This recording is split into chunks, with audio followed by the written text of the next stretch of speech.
quelque chose qui est compliqué, c'est vraiment pas simple. Alors, il y a des produits qui sont en cours de test actuellement, il y en a à peu près une centaine à travers le monde, et il faut savoir qu'un médicament qui est testé aujourd'hui, c'est un médicament qui provient d'une recherche d'il y a plus de 10 ans. Et que vous imaginez que 15 ans après, on a fait des progrès qui font qu'on a encore évolué.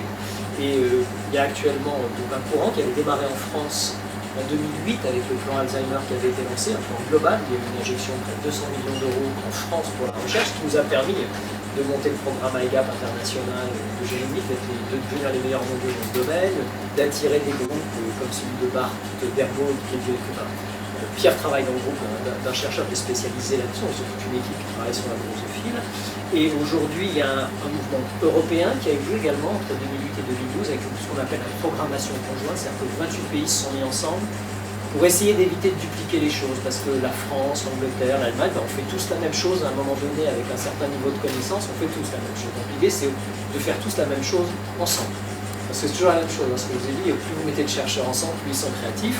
Et la deuxième condition, c'est plus vous leur donnez d'argent, plus ils vont vite porter.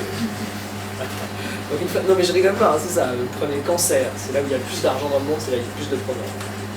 Celui qui a accéléré le plus vite, c'est le monde du HIV, avec le lobbying qui a eu la levée de fonds. Voilà, le prochain, on espère que ce sera l'Alzheimer. Et pour ça, il y a aujourd'hui une mobilisation qui est faite au niveau de David Cameron en Angleterre, parce que c'est l'Angleterre qui pilote, enfin, le Royaume-Uni, pardon.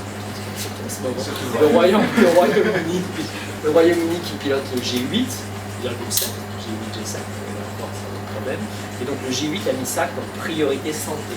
Et a créé un Conseil mondial de la défense, dans lequel d'ailleurs j'ai été nommé, et dont l'objectif est de mobiliser les politiques de ces 8 pays, déjà, 7, de manière à lever le plus de fonds possible pour justement accélérer cette recherche, parce que, je vous disais fort justement, aujourd'hui c'est 40 millions de personnes atteintes, dans 15 ans c'est 80 millions de personnes atteintes, et c'est un coût absolument gigantesque, parce que ce qu'on voit c'est le coût médical, mais ce qu'on ne voit pas c'est le coût.